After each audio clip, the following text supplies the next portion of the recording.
You're so nice, you're so soft-spoken, I watch your reviews, and then you make something like this. How do you go from being that guy to now this guy? I think that's the horror community though, like Mike Flanagan's the same way. Like when you meet horror filmmaker Guillermo del Toro, they're the nicest people on earth because they get all their demons out doing that. It's true. Yeah. And you got some demons. Let's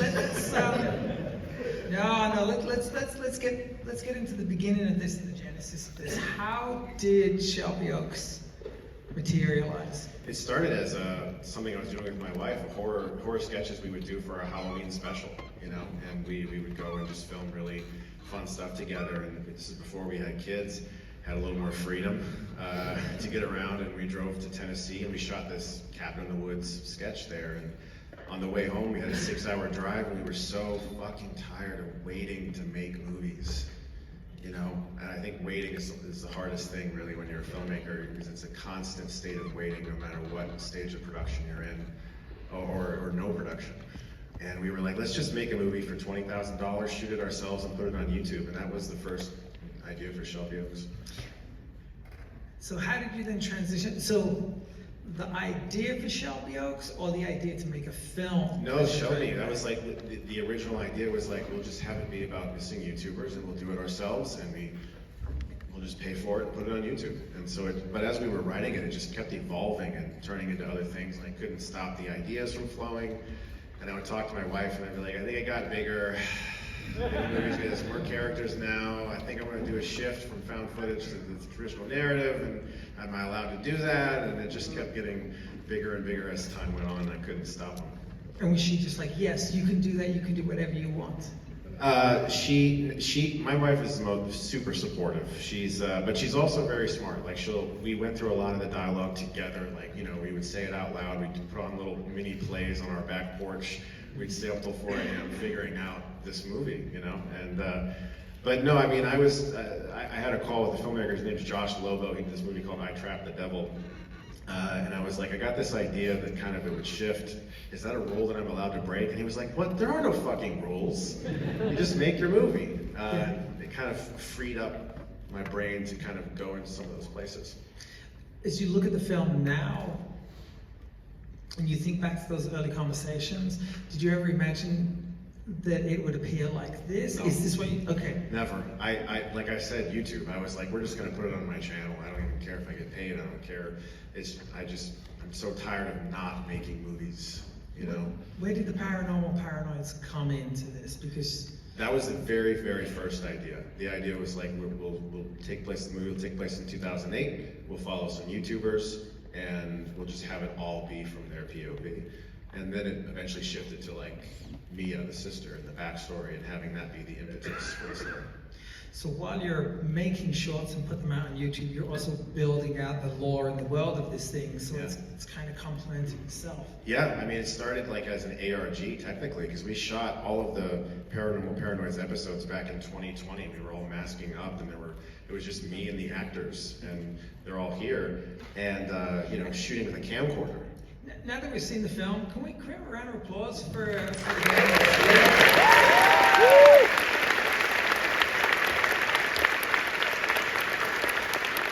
Yeah, we shot on tape. I lured them into the woods. tape? What year was this again? 2020. And they trusted me. Digital existed then. What's that? Digital still existed then, but you wanted that. You wanted that texture. I Right? didn't You wanted that grit. have children then, so COVID was like a new thing. The world felt like a very different place. So you shot on tape. Yeah, we shot on tape, made DV. Like I said, with a camcorder. All of our gear for the YouTube episodes are period accurate. We didn't use any new gear. We didn't mic up the actors. We felt like there was this amazing sense of discovery to early YouTube. And I'm from that era of YouTube, where it just felt like they didn't care about money. The word monetization was not something you heard. You didn't hear people, hoping they would get famous or whatever. It was just people discovering that they could put stuff online, and it felt kind of safe and quaint. And I wanted to kind of capture that with those Paranoid episodes, that place where they could just explore whatever they loved. And what about post on that stuff? Did you use period specific? Yes, I did. I Okay. I edited those on iMovie on my iMac from 2007. I didn't want to be tempted to use any modern editing, techniques or whatever. Not that I'm a great editor, but like Brett Bachman and Patrick Lawrence, our amazing editors, are here.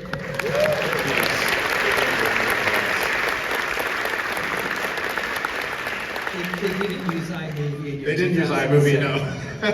That's good. So the transition then, at what point do you go from making these shorts and getting those onto YouTube to then making the transition to Kickstarter and getting the backer support that you found there? So I met up with Aaron B. Kuntz, who's here as well, producer of Paper Street Pictures. I met him at Fantastic Fest in 2019, which is where I first pitched him this idea. And him and I, we talked a lot about the notion of let's just kind of Cloverfield this thing. And I don't know if you guys remember the ARG campaign for Cloverfield, but when I saw Transformers in 2007, I enjoyed that movie quite a bit. But what I remember the most about seeing that movie, and by the way, these are backers.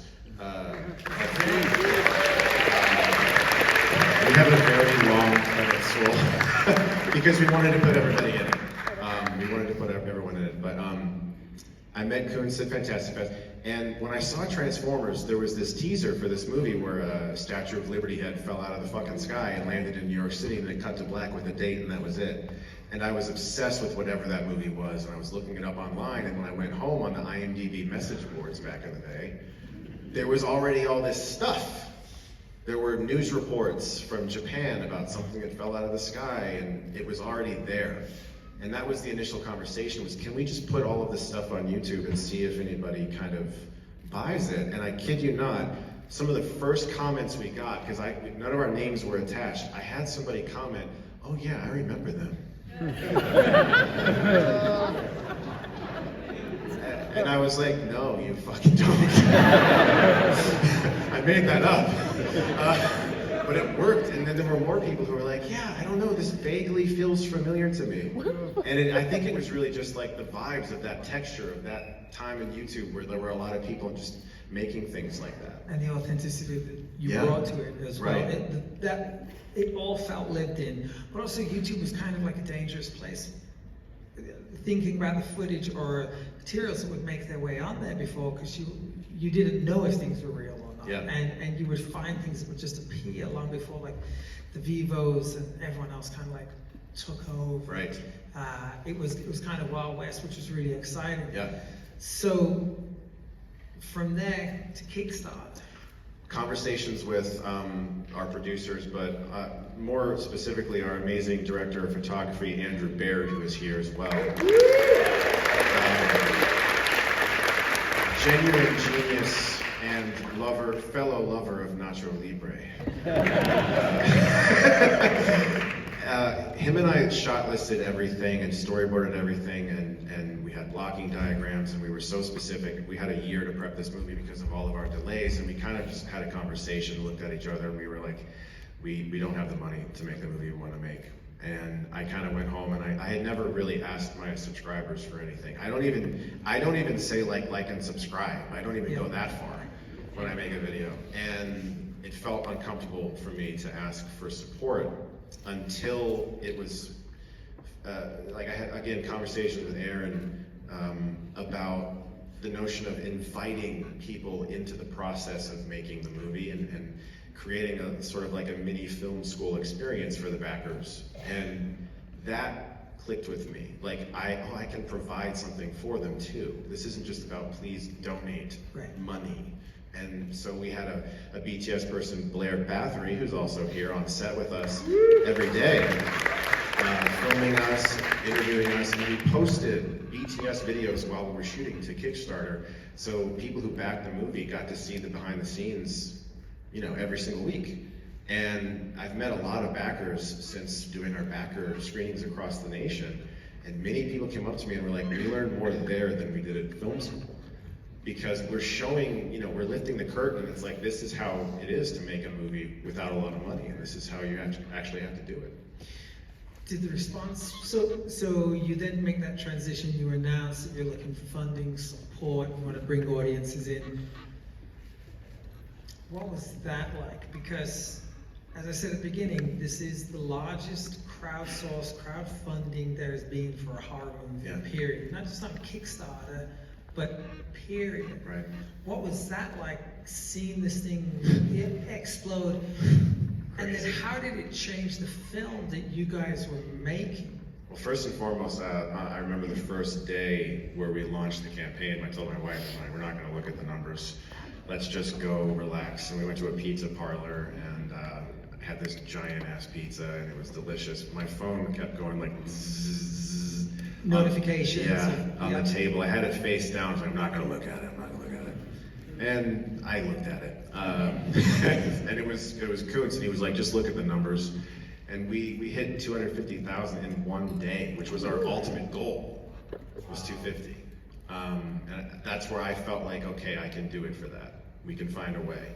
And we ended up making over $1 million, on it. And it allowed us, what it did was, first off, we were instantly able to go into production, which is amazing, to just be like, let's stop waiting, we're gonna shoot. How long was the Kickstarter running to generate that money, and then what was the window between hitting that $1 million and then jumping into production? How long was it? Yeah. What was it, Aaron? Like 2 weeks? 30 days Kickstarter. 30 days? 30 days after the construction. Yeah. Wow. So Yeah. you were ready to go. Yeah, no, we went, we did it, and that's because, again, of the backers, that they, and it was, like I said, it was important to me that they felt valued. This wasn't just about, thanks for the money, I got it, and we ran. Every single reward tier is being fulfilled. We're out there making sure that everybody feels like their money is, valued. Going from 250 then to $1 million, the film that you had planned to make at 250, all of a sudden you're like, oh, there's a much bigger sandbox with which I can play now. Yeah. So did you go back into the film, and then did you start building that out? I think the what film we did, itself changed? Not really. I think what we did was the schedule changed. We suddenly were able to shoot for more days and have a little bit more time to kind of get into some of those scenes. Days where we were originally going to cram, and we still did cram, whereas we shot in 20 days. But like days where we originally thought we're not going to make it out of this alive became days where we were just really tense. Yeah. Yeah. And the narrative itself, actually less than narrative, thinking about the found footage piece and the relationship between that and the scripted narrative, that was always storyboarded. You always wanted to do that rug pull. Yeah. I mean, like all of the B-roll that's in the doc is scripted because we had to shoot all of that. When you make a true crime documentary, you source from real B-roll, and you have crime scene photos, security camera footage, family photos, everything. If we had B-roll, not only did the actors have to know what they're referencing when they're speaking on camera, but we had to have that, for the film. And there were times in the edit where I'd be like, oh man, I wish we had like an extra search party photo, and I'd call all my friends and go out in the woods and get a search party photo really quick and just, do everything we can. Was it completely different setups, the way that you shot the found footage to how you did the scripted narrative? Like what was that process like? Did you shoot all of the found footage stuff first, second? Were they most of the mockumentary stuff was done first, and I've told this story before, and I'm going to embarrass our incredible lead actress, Camille Sullivan.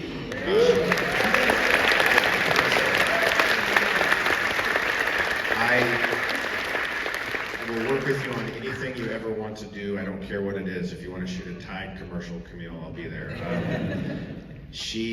On day one, we had her scheduled to shoot her entire interview for the documentary portion.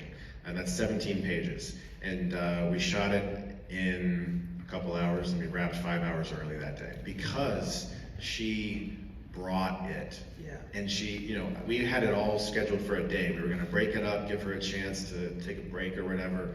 And she was like, no, let's just do it in one take. And so we shot with 2 cameras, 3 takes, and we were done. And I watched her face and body go from remembering her sister, joy, to fear, remembering her night terrors, to talking about her mother and her history and all of this stuff. She would just morph into that, and remembering the B-roll, like, oh, this is when they're going to show a shot of the Ferris wheel. It was astounding. Absolute pro. At what point in the shoot did that take place? That was day one. Oof. Yeah, and we wrapped, like I said, 5 hours early on day one, and the faces on the crew when they were like, "Wait, we can just go home," and we were like scrambling, like, well, can we get anything else? But we were set up for the documentary at that time, and so we just were like, "Fuck it, let's just go home and have a great day one." And so much of the film rests on her shoulders. Yeah. I mean, super critical. If she doesn't land this, the film doesn't work. I had confidence in her from this movie she did called Hunter x Hunter, which is amazing. You should definitely see that. But after day one, she was just never something I worried about again. It was like, oh no, Camille's got it. Yeah. Any anxiety of that was just gone. Did you then did you give her the freedom then to improvise and stuff as well? Or was it like, these are the pages, let's stick to what we're We did a little bit of things, like sometimes Camille would be like, can I say fuck instead of shit?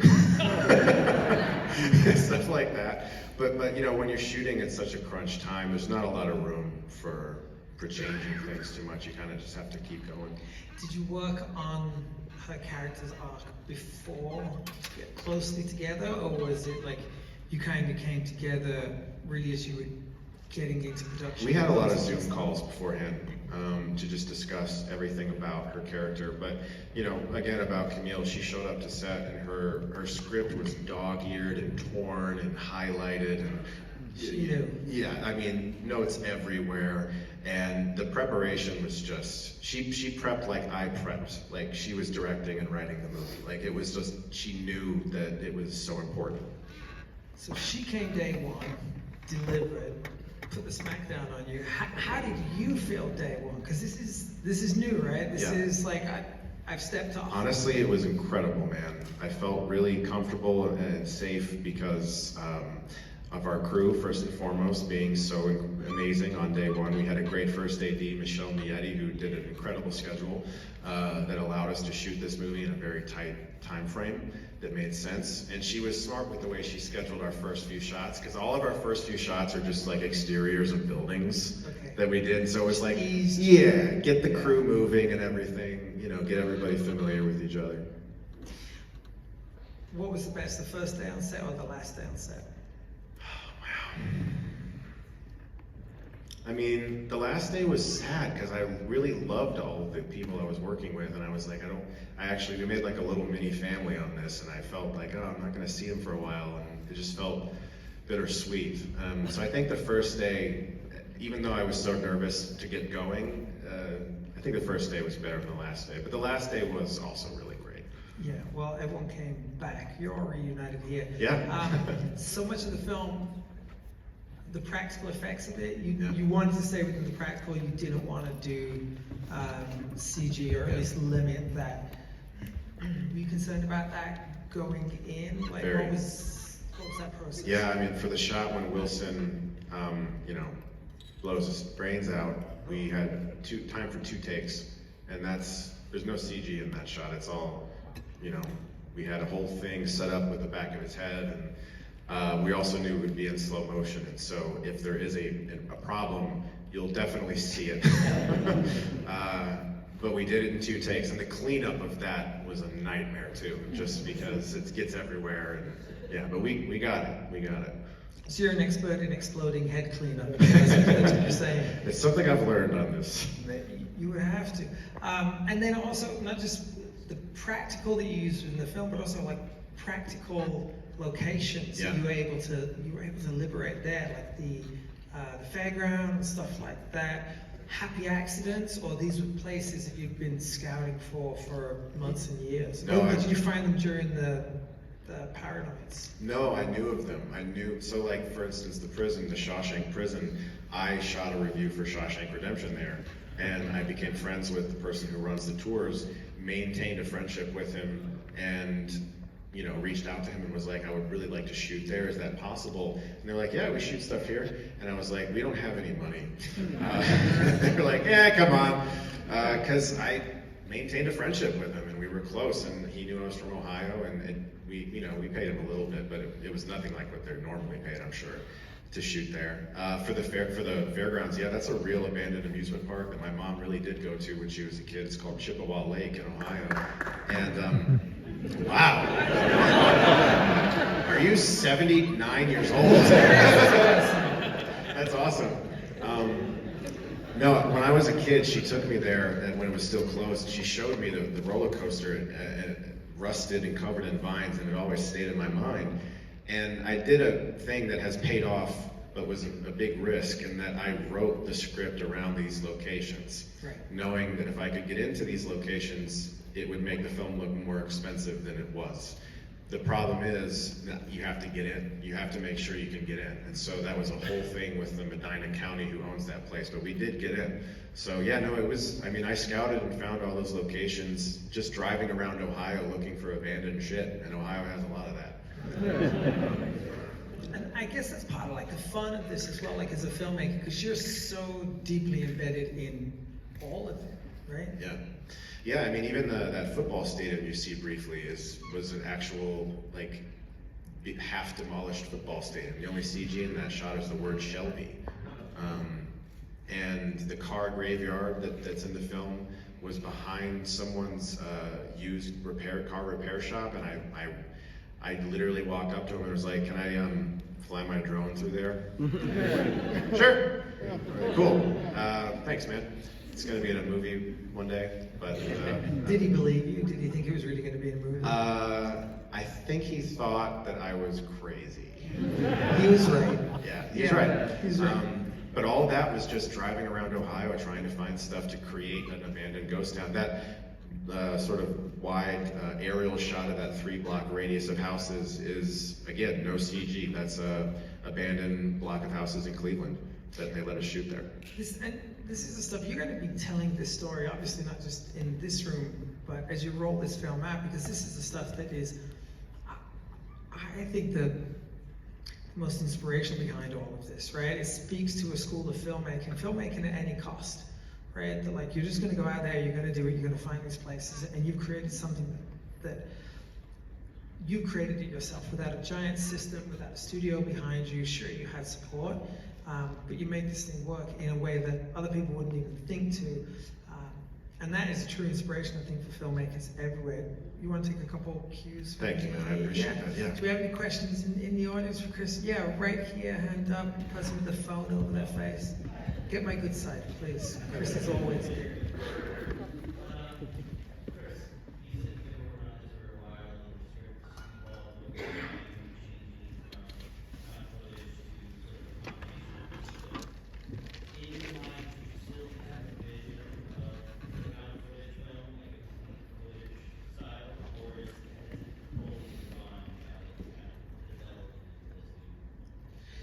The question was, do you have a vision for a full found footage film?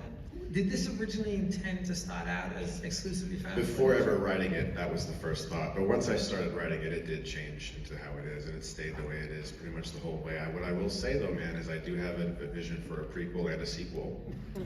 Christian Parks. Oh, that's the 24th. Go see it, and we'll make 2 more. Okay. Other questions? General, run their glasses. Yeah.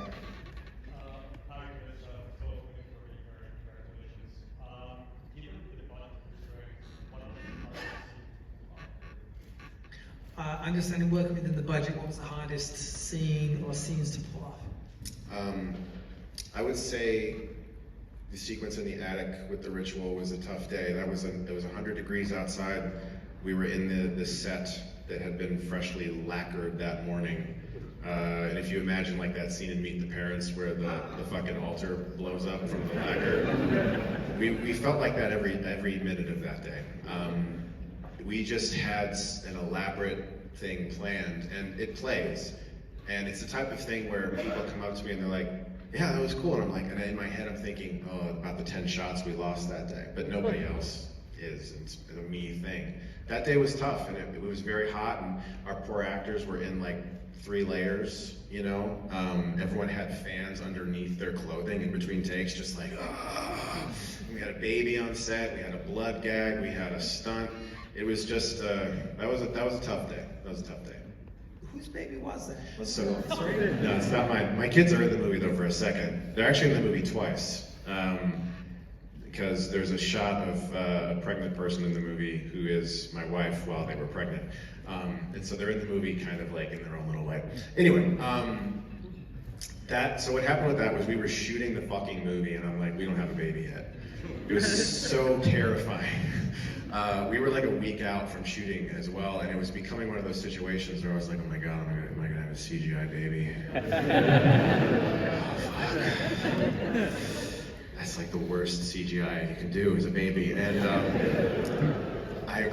we casting, the traditional routes of casting did not work out, you know, getting people to ask in those ways, and I just made a post on Facebook. And I was like, guys, please help. Does anyone have a 3-month or less old baby? That we can douse in blood. Yes, that doesn't mind that they're in a horror movie, and you know, that's the other thing. And gratefully, my amazing friend Dylan Newell just was a recent father, and he was like, I would love for my kid to be in a horror movie. Dad of the year. Yes. Right there. Yeah, he just saw the movie last week, and he was like so excited. He was like, I can't wait to show him when he's older. He's like, it was really a genuinely like heartwarming thing. It was perfect. And his name is Atticus. Bro, did everything right. Battling Camille, right? Yes, there was. Every time I'd be like, you have to sleep now, Atticus. He'd be like, perfect. I want that kid. Yeah, I know. Is that kid available? Okay, I think there's a question here. Yeah, right there. Thank you so much for being here. I love the film. Thank you. I was wondering if you could talk about the most valuable piece of feedback you got, either in the first draft of the script or work in progress type of film. Question is, can you talk about the most valuable feedback you got either in the script form or at the first cut of the film? What I'm going to say is I'm so privileged to have worked with a lot of people who are fantastic editors. I already mentioned Patrick Lawrence and Brett Bachman, but also Mike Flanagan. Mike Flanagan's an editor too, he edits all of his stuff. And those three individuals being by my side during post, could not ask for better angels on your shoulder than those three guys. Just always there saying like, maybe try this, try this, try this.